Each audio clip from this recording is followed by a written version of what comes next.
Olá pessoal, sejam bem-vindos ao nosso canal Playzone. Antes de começarmos, gostaria de pedir que se inscrevesse no canal, ativasse o sininho para não perder as notificações e deixar seu like, é muito importante. Hoje iremos fazer a análise do capítulo mais recente de Jujutsu Kaisen, então se segura na cadeira e vamos lá. Vamos só recapitular ali um ponto ali no jogo do abate, né?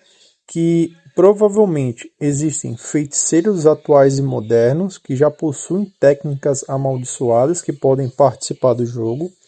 Não feiticeiros que foram despertados, feiticeiros, né? Com técnicas amaldiçoadas dentro do jogo.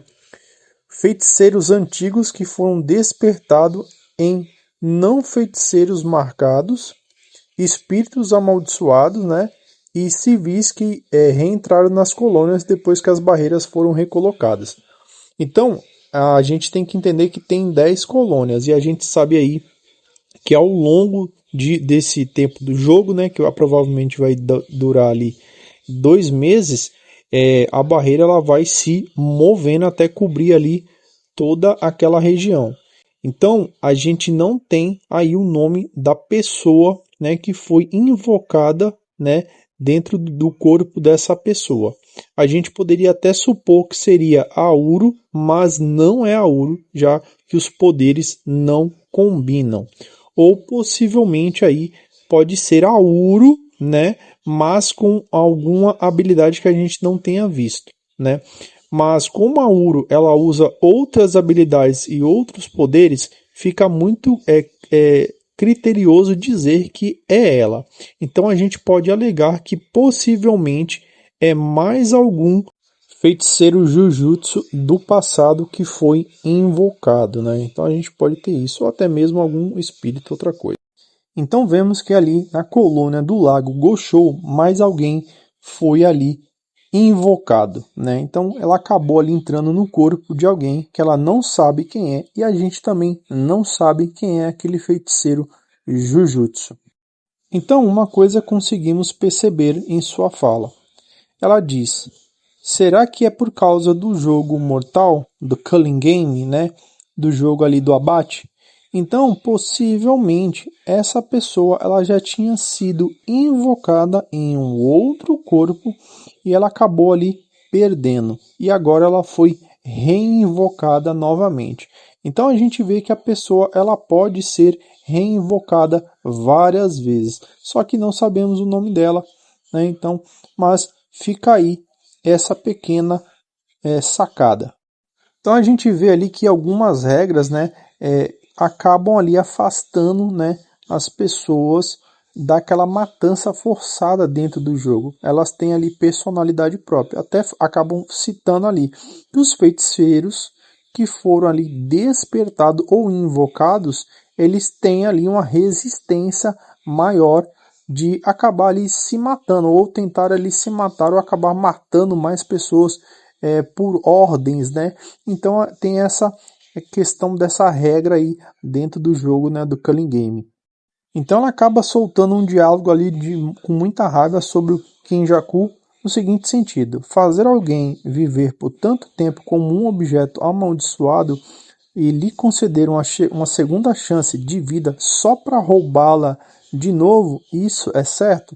Então ela acaba ali questionando a questão do Kenhaku, né? Reviver os mortos como objetos ou até mesmo como armas, para basicamente depois, se ele não quiser, ele acabar ali dissolvendo, né, tudo que ele acabou fazendo na questão da invocação. Então, ela ainda cita que ele acabou ali enviando ali para as colônias forças armadas, né, porque ele estava insatisfeito com o jogo, o resultado. E mesmo ainda, depois disso acontecer, ele continua ainda, tipo, reinvocando as pessoas. Então, basicamente, ali é um ciclo eterno, né? Enquanto o jogo persistir, enquanto o jogo estiver ali, a invocação estiver ativa, basicamente ali ficam se reinvocando as pessoas ou transformando as pessoas ali em feiticeiros Jujutsu. Então fica um jogo bem arrastado, né?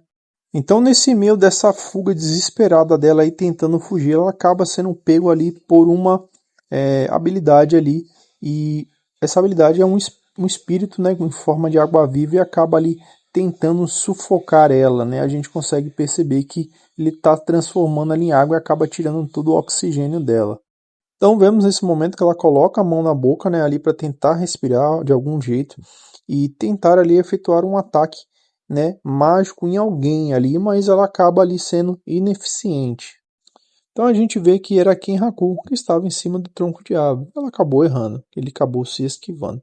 Então a gente vê que ele acaba chegando mais perto ali e transformando aquela água viva em um bloco de gelo congelado, terminando de sufocá-la. Então vemos um pequeno diálogo, ela perguntando como que ele sabe a localização de outros jogadores. Provavelmente ele estava falando ali por algum tipo de magia ou telecinese. Então a gente vê ali Ken Haku dando uma explicação bem simplória do que ele fez. Para cada pessoa que encarna ou reencarna, ele acabou ali implantando ali um objeto amaldiçoado. Então ele consegue rastrear ali até um certo ponto. E para as pessoas normais que foram transformadas ou despertadas, né, em feiticeiros Jujutsu, ele marcou com um selo amaldiçoado. Então ele consegue rastrear todo mundo até um certo ponto, porque ele não consegue rastrear tão longe. É o que dá-se a entender. Então ele fala ali, ó, mas mesmo que seja o caso, surpreendentemente, todos permaneceram dentro das colônias. Então ele não viu ninguém se locomovendo, tipo, saindo da colônia e indo para fora dela ou tentar sair, algo do tipo, nesse sentido, né? Eles acabaram ficando ali dentro da colônia e acabaram combatendo um contra os outros, que é o que o Cully Game é, né? Então, olha, ó, bem, não há motivos para se dar ao trabalho de sair, né? Se adaptar à sociedade ou ser perseguido. Ambos são problemáticos.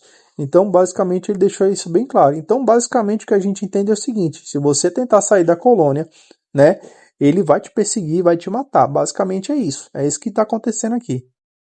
Então a gente vê que ele acabou ali conversando com um cadáver, né? Deu toda aquela explicação para aquela pessoa que já estava morta. Então, basicamente, ali a gente vê que mesmo um encarnado é muito mais fácil de matar, né? A gente vê ali a praticidade do Kenhaku em eliminar ali as encarnações. Então ele acaba falando ali que os amigos estão diminuindo, certo? Então a gente vê que é um ponto muito engraçado, né? Já para quem já viveu muito tempo. Então a gente vê ali que enquanto ele estava conversando com aquela encarnada, a gente percebe que chegou mais uma pessoa ali, né, que foi reencarnada. A gente vê ali Yuri Hazenok, né? Aí o Senjuku já acaba falando o nome dele ali, porque ele conhece, né, as pessoas que ele encarnou e reencarnou. Aí ele, pô, você poderia se tornar meu amigo se você quisesse, né? Só que o Hazenok, mano, é totalmente maluco, pirado, é aquele cara encrenqueiro. Aí ele fala, não é uma proposta, né, ruim, né? Aí a gente vê, que bom, né? Então vamos lá. As condições para você ser meu amigo é bem simples. 1, você não deve me aborrecer. 2, deve estar no meu nível. E tô brincando. Mano, então a gente vê ali que, tipo, o Kenjaku já tava só brincando, porque sabe, ele conhece a particularidade de cada pessoa ali que ele invocou, né? Então a gente vê ali que realmente o pau vai comer. Olha, não me leva a mal, já estou farto de amigos e de cabelos compridos, que pena. Então a gente vê ali que o Hazenok ali já vai comer ele na porrada, né? Então a gente vê que o Hazenok ele tem ali uma grande quantidade de energia, né, amaldiçoada. Ele consegue manipulá-la muito bem. Ele tem ali uma técnica inata também muito poderosa. Ele consegue usar ela e sem mostrar nenhum sinal de fadiga ou esgotamento de sua energia. Então temos ali a técnica carga explosiva, que é uma técnica inata, né, dele, que permite que ele detone remotamente qualquer parte do corpo dele que ele use como bombas. Então, tipo assim, qualquer parte do corpo dele ele pode arrancar e jogar na pessoa e usar ali como bomba, né? Então, é uma técnica que ele usa com frequência. E também temos a técnica amaldiçoada reversa, que é a função ali de regeneração. Ele acaba ali usando ali tudo que ele joga, né? Vamos supor, se ele arrancou ali uma unha e jogou lá como uma granada, com uma bomba, ele é capaz ali de usar essa técnica reversa para poder ali se regenerar. Então ele faz isso constantemente, né? Então a gente consegue perceber que basicamente tudo que ele usa do seu corpo se torna uma bomba e basicamente ele regenera. Então basicamente ele tem um domínio ali. Então a gente vê que no meio da conversa dos dois o Kenjaku acaba falando: não, Renan, dá um tempo aí, só um minutinho, deixa eu pegar um negócio aqui para dar uma olhada. Aí ele saca ali, mano, o telefone do bolso de uma câmera de monitoramento e começa a olhar. Então a gente vê que ele acaba vendo um frame ali da luta de Sukuna e Gojo. Então o que a gente pode ali se atentar é que basicamente ele estava vendo ali algo que aconteceu no passado, né? Se a gente colocar dessa forma. Então basicamente para o Kenjaku está no presente, mas para nós está no passado, né? Porque a gente já viu esse episódio. Então, a gente consegue perceber ali que a história ela tá com alternâncias de datas, né? Então, uma hora a gente está vendo o passado, uma hora a gente está vendo o presente e uma hora a gente pode estar vendo até mesmo o futuro e não sabemos. Então, a história ela pode estar andando em passado, presente e futuro em ordens diferentes. Vamos prestar atenção bastante nisso. Então ele acaba vendo ali a morte ali do seu amigo Gojo, né? Então ele fala ali que é uma expansão de alvo na teoria do Jujutsu. Então continuamos a ver o diálogo entre Kenhaku e Hanezuki. Ele fala: está se saindo muito bem, diz Kenhaku. Então Hanezuki diz: se ele perdeu, né? Se o Gojo e os demais feiticeiros acabassem vencendo, você seria o próximo alvo, né? Não é, Kenjaku? Então, basicamente, ali, se o Gojo e o time dele vencesse, eles iriam atrás do Kenjaku. Aliás, nesse caso, eu, né, ao menos teria esperado por algum reforço, mas, aliás, é melhor desistir dessa ideia. Então, a gente vê um ponto ali muito importante aqui. Então, basicamente, era aquilo que a gente estava imaginando. Ó. Ele implantou técnica de barreira ao redor de Shinjuku, né, com vários espíritos amaldiçoados escondidos para poder fazer a vigilância. Então, a gente vê que em cada barreira ali dentro, né, tem vários insetos ali que ele acabou ali colocando como vigilantes. Então, ele consegue ver, monitorar como se fosse uma câmera, né?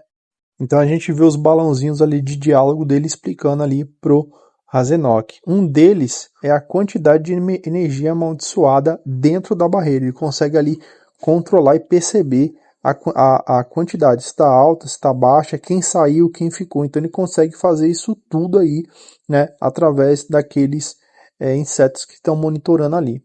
Ele fala, ó, o número 2, o Kutsu é especialmente fácil de detectar, né? Então, naturalmente, também é compatível com a percepção do compartilhamento visual de todos os espíritos amaldiçoados. Então, é basicamente como se fosse uma rede, né? Então, todos estão interligados. Aí, já que além da Maki Zenin, que agora despertou e é fisicamente dotada, provavelmente também há o irmão da Meimei, que também possui técnica de transferência espacial. E tratá-los apenas como feiticeiros tradicionais é perigoso. Então continuamos. Significa que eles podem fugir a qualquer momento? É meio delicado, não acha? Estamos falando de ficarmos a sós, para começar. Então, aí a gente vê ali que ele sumona um monte de espírito, né, amaldiçoado para atacar o Razenok. Então a gente vê o diálogo de Kenhaku dizendo: tu acha que pode lutar comigo assim tão despreocupadamente, até você esperar algum tipo de reforço? Aí a gente vê que ele manda ali os espíritos amaldiçoados atacar ele, ele arranca, mano, o dente e joga ali a energia amaldiçoada como uma granada, né, uma bomba, e acaba acontecendo ali uma grande explosão, né? Aí a gente vê ali o Razenok metendo uma banca, né, mano? Depois da explosão, sai andando ali. Aí já tem outro monstro ali do lado dele, mano. Já preparado ali pra atacar, velho. Aí do nada, como se fosse algo simples, ele arranca o globo ocular, mano, e joga dentro da boca do inseto lá. Bagulho, bum! Outra explosão maluca, velho. Tá ligado? Então a gente vê, mano, que tipo assim, ao mesmo tempo que ele tá arrancando, ele já tá usando ali a técnica inata dele ali, da maldição ali reversa, já refazendo o olho. Então a gente já vê que ele automaticamente aí já usa a magia reversa para regenerar. Então a gente sabe que o Kenhaku sabe que o Hanizoki ele usa ali a maldição reversa e pode se curar.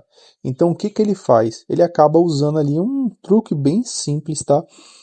Ele pega e atinge ele na região cervical, aqui na região do pescoço, porque a corrente elétrica, né, os comandos elétricos que saem da cabeça, ela tende a descer para o corpo e assim você pode se movimentar os braços, mão, perna. Então o que que ele faz? Ele acaba cortando, né, esse impulso elétrico. Então, quando o impulso elétrico da reversão, né, da energia amaldiçoada, ela vem do cérebro e vai na região do pescoço para poder ali mandar para o corpo, ele acaba ali desligando, né? Então ele acaba colocando ali os insetos para atacar essa região e anular esse envio dessa ordem. Então, basicamente ali ele não vai conseguir usar a reversão da parte cervical do pescoço para baixo. Basicamente ele desligou, ele só vai conseguir usar do pescoço para cima. Então a gente vê ali os quadros de balão muito bem explicado. Por isso eu visava a sua cabeça. Mas você é do tipo encarnado, não do tipo que importa o quanto você esteja deteriorado, correto? Então, tipo, independente se ele está desgastado ou não, né? Ele pode se regenerar. Mas nesse estado você é capaz de enviar o jutsu de reversão para a parte de baixo do seu pescoço.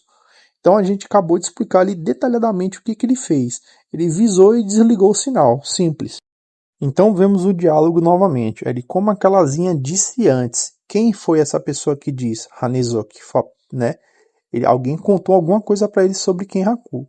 Ali, afinal, o que você quer com isso? Aí ele fala, quem te contou, né? Basicamente isso. Ele, eu não sou do tipo que fecha a matraca. Então, às vezes, eu até esqueço com quem eu falei meus planos, né? Ou sobre o que eu falei. Especialmente quando a pessoa é desinteressante para mim. Ele simplesmente vai lá e mata, diz Kenjuku. Vamos encerrar a migração, a extinção, eliminando todos os jogadores, usando isso como um voto e depois ativar as repetições, assimilações entre os japoneses e assimilá-los como uma forma superior ao Tengen. Aí como assim? Me explica melhor. O que seria isso? Ele, vamos lá. Você também gostaria de ver algo que jamais viu, não é? Você gostaria de ter certeza que algo que acha interessante é realmente interessante? Então a gente vê que ele está bolando algum tipo de plano para que, tipo, o feiticeiro Jujutsu ele acabe ali se elevando a um nível maior daquele que aquele já está. Então, basicamente, é isso que ele está planejando. Ele elevar o nível do feiticeiro Jujutsu a um nível superior. Então, essa é o que ele está tentando explicar ali. Então, aí ele continua. E o que é isso? Se não viver, não é. Isso diz Kenjaku. Então, basicamente, se você viver, você verá. Se não viver, você não verá. Ele aí fala, sei lá, cara, é só você acordar e ver o tanto de merda que você faz. Aí, nesse momento que ele tá falando isso, aparece um outro cara, tá ligado? Aí tá vindo um outro cara andando na estrada. Ele, é sério isso? Aí, eu vim de muito longe. Então, o Kinhaku, ele automaticamente elimina o Razenok. A gente vê ali que ele acaba ali fazendo com que os bichos ali acabem atravessando o pescoço, ele decapita, né? A gente provavelmente a gente vai ver essa decapitação ali do Hanezok, ele arranca a cabeça do Hanezok. Então a gente não é mostrado, só é mostrado o sangue, mas provavelmente isso aconteceu. Então quem acaba chegando ali é Fumihiko Takaba. O cara veio andando de Hokkaido, é longe pra caramba. Então a coisa é bem simples. A habilidade ali de a amaldiçoada, né? de Fumihiko Takado, já que ele é um despertado por causa do Kenhaku dentro do jogo ali do Culling Game, ele acabou se despertando ali, ele é um bingo. Basicamente ele é o bingo ali dentro do jogo. Por quê? Nada que o Kenhaku fez de provisão ali, que ele fez ali, atinge o Fumihiko. Por quê? O Kenhaku, ele fez ali o sistema de monitoramento dentro das colônias. Para cada uma colônia ele fez um monitoramento. Para saber a energia amaldiçoada se está aumentando ou está diminuindo e a quantidade de participantes. Ele colocou ali selo no despertado e colocou ali marcações ali nos amaldiçoados caso eles tentem sair das colônias, das barreiras. E assim ele pode monitorar cada um individualmente. Mano, ele não conseguiu ali monitorar o Fumihiko. Então ele está totalmente surpreso daquele cara tá aparecendo na frente dele. Então a gente já vê ali que deu algum tipo de problema, né? Então o Fumihiko também tem grande energia amaldiçoada. Então basicamente ele funciona assim, ele já tem uma grande energia, mas quando ele conta uma piada, algo que possa ali criar algum tipo de risada hilária em personagens, outra coisa, essa energia acaba se extrapolando, ela fica muito maior. Então a gente vê ali até que em uma luta com Hanezoki, né, ele acabou contando a piada, a energia dele aumentou muito e os caras ficou ali na guarda, isso lá no episódio antigo, né? E ele também tem uma técnica totalmente ali inata, que basicamente é tudo que ele pode criar, né, acaba se tornando realidade. Como assim? Basicamente, ele pensa em algo, a energia amaldiçoada, ela vem, né, tipo como fosse um pensamento, e ele cria. Então, tipo assim, se eu jogar uma bola de basquete naquela pessoa, eu vou criar algo engraçado. A bola de basquete aparece, ele acaba jogando. Então, é basicamente isso, é um pensamento. Então, como é uma técnica que é por pensamento, que ele pode pensar em algo e algo se tornar realidade, a gente não sabe a dimensão desse poder, né? Se ele tem uma barreira, né? Ou não. Então, tipo assim, o que a gente consegue perceber é algo bem, bem simples. Ele estava em Hokkaido, presta atenção, ele estava na barreira lá, numa colônia. Se ele pensou, se a gente conseguir imaginar, né? Provavelmente ele, eu quero me encontrar com o Kenhaku. Então ele pensou em se encontrar com o Kenhaku e automaticamente ele veio até ali. Então a gente pode pensar nesse sentido, ele pensar em se encontrar com uma pessoa, né? E esse pensamento se tornar realidade, já que essa pessoa está viva e ele acabou ali se encontrando com Kenhaku. Ou ele pensou em se encontrar com, né, o Hanezuki e automaticamente ele apareceu ali na frente do Kenhaku. Então é um poder ali que a gente não consegue perceber como funciona, mas que tem grande escala, né, ali de deslocamento. Pode ser isso, deslocamento de matéria, algo do tipo. Então é uma coisa que ainda é muito superficial, que a gente não tem ali um amplo conhecimento, mas que a gente pode colocar algumas hipóteses ali. Então, é um pensamento, eu posso exercer. Então, basicamente funciona dessa maneira. Tudo que existe eu posso fazer, ou tudo que não existe eu não posso fazer. Porque às vezes tem um limite. Tudo que é possível você pode fazer. Então, tudo que existe ele consegue materializar e fazer. Basicamente pode ser isso. Porque coisas improváveis, vamos supor, eu quero fazer algo que não existe. Então, às vezes ele não consegue nesse sentido, né? A gente pode colocar aí. Então, vemos aí que Kenhaku acaba ficando ali um pouco surpreso, né? Mas também um pouco ali, tipo, chocado, porque o cara apareceu do nada, né? Então, ele acaba ali tendo duas possibilidades que ele acaba citando. Veio para me derrotar sozinho. Então, né, basicamente isso. Não veio acompanhado de nenhum corvo. Então, não veio supervisionado pela Mimei. Ponto. Com base na variação visível da quantidade total de energia amaldiçoada, ele veio através de uma técnica de Jujutsu do irmão dela. Então, ele está se baseando que através da energia que ele está vendo ali, ele veio através de algum tipo de invocação. Pode ser? Pode, mas eu ainda acho que ele pensou e veio. Basicamente isso. Ó, a escolha deles quanto aos assassinos é tão enigmática que chega a ser estranha. Não estou interessado em lutar com jogadores do tipo desesperado, afinal, apenas para completar os números. Então, basicamente, ele quer ali encher ali as colônias para poder ter a quantidade de pessoas suficiente para jogar o jogo. Talvez Higuruma Hiromi não sinta nenhuma habilidade latente em especial em mais ninguém além dele. Então, o que acontece? Então a gente vê ali que naquele quadradinho ele fala o seguinte, ó, que não está interessado em lutar com qualquer outro tipo de personagem que apareça no jogo, mesmo que esteja ali desesperado. Por quê? Ele fez apenas a invocação para completar o jogo com o encarnado e despertado. Ponto. Ele só summonou ali para poder dar aquela quantidade de pessoas para jogar o jogo. Essa é a função que o Kenhaku achou que estava fazendo. Então ele falou de que possivelmente alguém que tenha alguma habilidade latente seria o Higuruma e o Hiromi. Ponto. Então, o Takaba aqui, o Fumihiko, ele é um caso à parte. Ele é um bingo.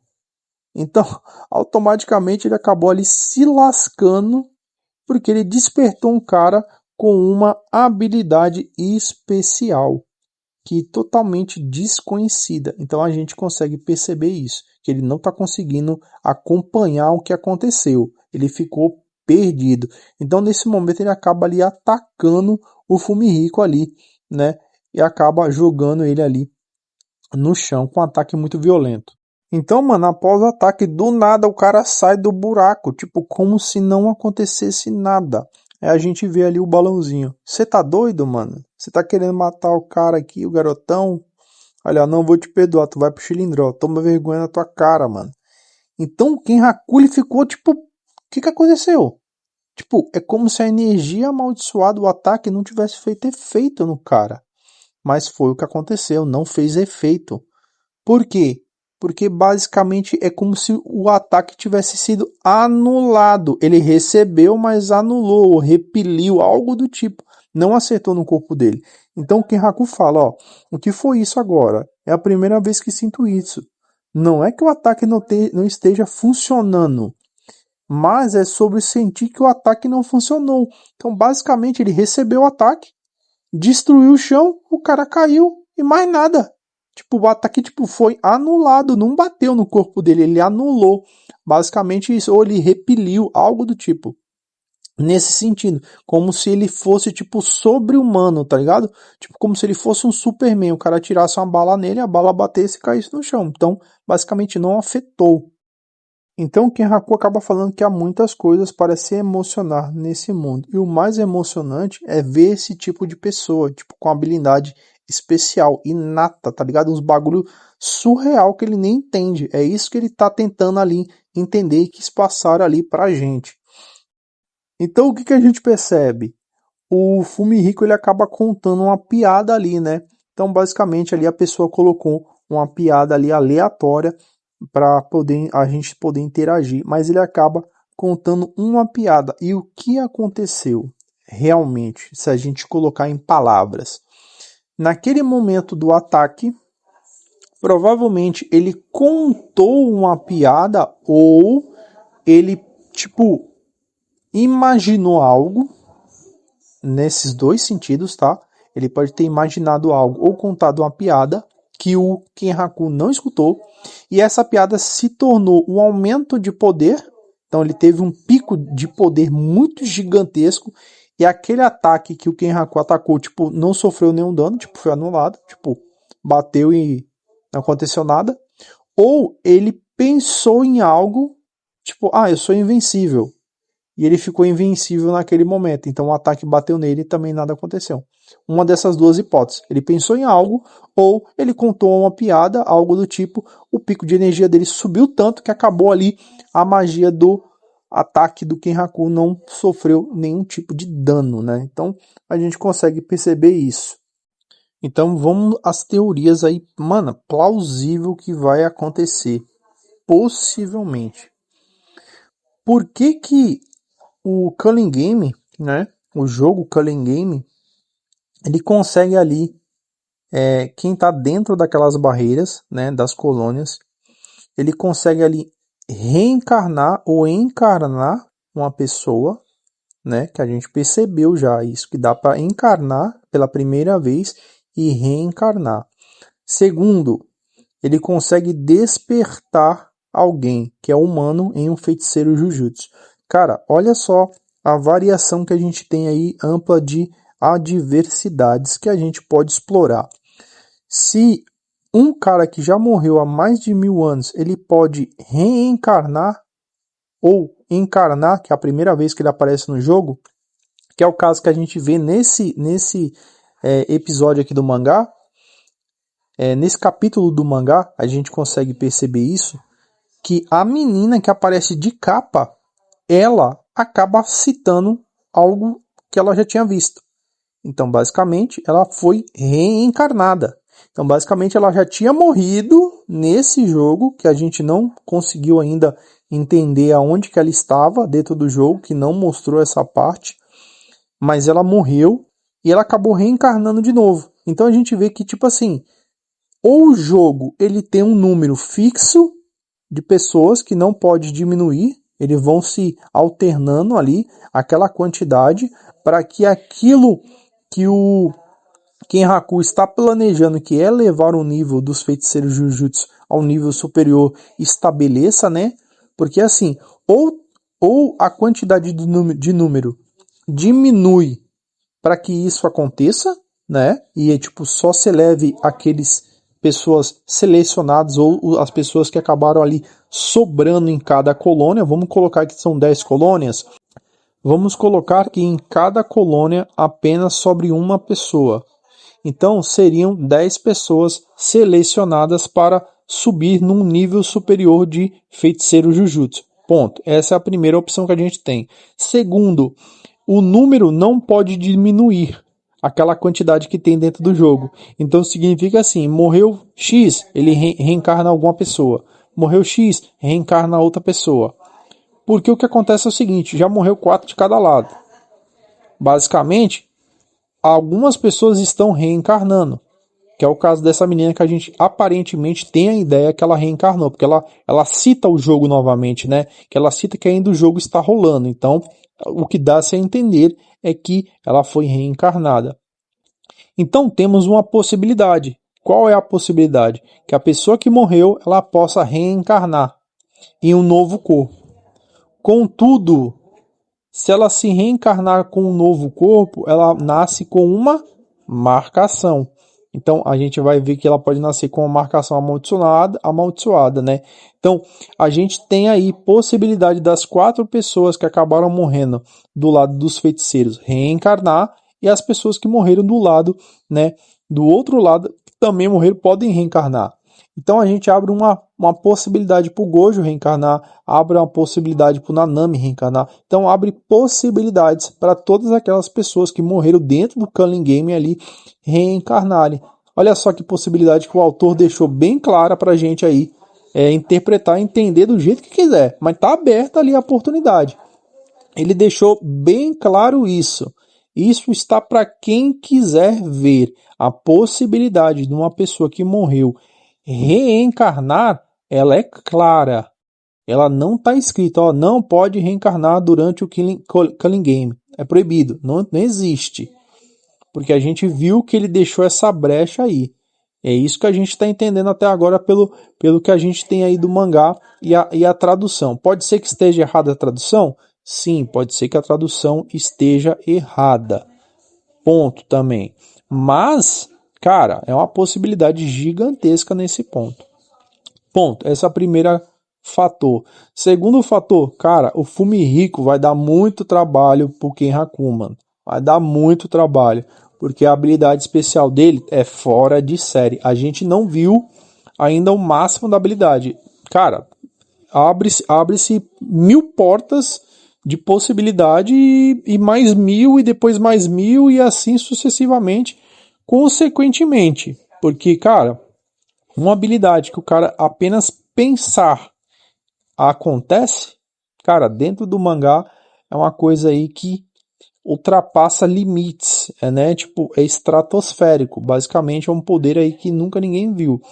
Então, é aquilo. Esse poder ele é afetado naquele ambiente que ele está, só naquele ambiente, ou se ele pensar em algo longe acontece também. Também tem isso. Pode ser essas duas possibilidades. Apenas no ambiente, ou apenas se ele pensar longe também acontece, ou se ele pensar só com ele. Tipo, só funciona para ele.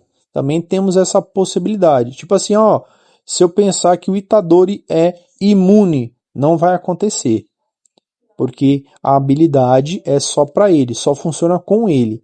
Então podemos ter essa variável também. Ela pode ser no ambiente e apenas para ele e ponto. Essa é a grande variação. Mas a gente só tem que saber ali até que ponto vai poder explorar esse poder. Se ele tem ali algum limite, se ele tem uma barreira que ele não pode ali ultrapassar, né? Porque às vezes o pensamento ele pode extrapolar e o cara pode perder ali a razão daquele poder, né? Então, tipo assim, ele pode acabar também até morrendo. Então a gente tem que pensar tudo isso. Que ele é um poder tão grande que se ele pensar, eu quero morrer, bum, ele morreu e não volta nunca mais, pode acontecer? Pode, porque é uma barreira que a gente não consegue analisar, né? Ela está muito aberta, a gente não tem ali um ponto de posição, né? De começo e fim do que o poder pode fazer. Mas é bem claro isso aí. E assim terminamos a nossa análise do capítulo mais recente de Jujutsu Kaisen. Fiquem atentos aos próximos episódios que certamente traremos mais informações e revelações sobre essa reviravolta no anime surpreendente. Eu vou ficando por aqui. Até mais!